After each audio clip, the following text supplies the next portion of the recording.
My family and I were displaced by Superstorm Sandy in October 2012.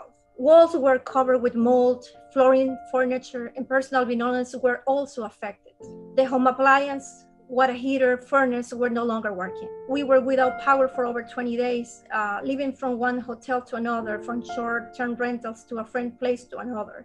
Sometime in 2013, we learned that our place was underinsured and that the flood insurance policy wasn't going to cover for a very large amount of the damage. Her unit had very substantial damage. The condominium association carried the property insurance for the property insurance and the flood insurance for the entire association, which is, would be standard. And so the association had decided how much insurance to carry. Turned out they were underinsured. And her unit, there was all sorts of work that needed to be done to bring her unit back up to code that just was not done. It really took me weeks to digest and process the great news that I was really going to be represented by such a high professional through Legal Service New Jersey and on a pro bono basis. I literally had to pinch myself a few times to see if I wasn't dreaming. Ran to my parents' place, I remember very well, to share the wonderful news. And my parents said, "We have been praying. You have to have faith."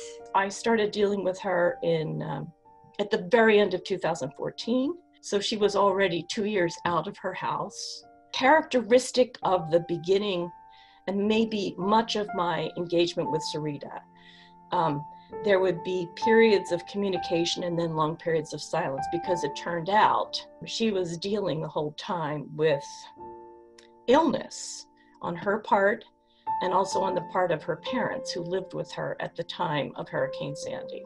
But eventually we sort of, managed to work out what I'm going to call the remediation issue after I filed suit on her behalf. My experience with Mrs. McSorley has been the best. We all felt grateful, delighted, and blessed beyond words. We keep Mr. McSorley in Legal Service New Jersey close to our hearts.